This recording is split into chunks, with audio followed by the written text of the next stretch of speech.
Robo news కి స్వాగతం. SI Vikram సేవలు అభినందనీయం. బెజ్జూరు మండలంలో ఎసిగా విధులు నిర్వహించిన బి. విక్రమ్ సేవలు అభినందనీయమని ఆదివాసీ సంఘం నాయకులు కొనియాడారు. ఈ సందర్భంగా బదిలీపై వెళ్తున్న ఆయనను మంగళవారం ఆదివాసీ భవనంలో మంగళవారం నాయకులు శాలువాతో సత్కరించారు.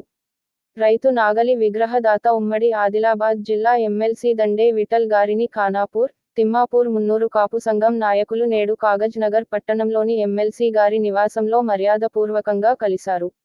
కలిసిన వారిలో మున్నూరు కాపు సంఘం అధ్యక్షుడు మున్నూరు కాపు సంఘం అధ్యక్షులు కడుకుంట్ల రవి తదితరులు ఉన్నారు. రేపు పెంచికల్పేట్ మండలానికి ఎమ్మెల్యే డా. పాల్వాయి హరీష్ బాబు పెంచికల్పేట్ మండలంలోని ఎల్కపల్లి రైతు వేదిక వద్ద కళ్యాణలక్ష్మి చెక్కుల పంపిణీ కార్యక్రమం లబ్ధిదారులు హాజరు కావాలన్నారు.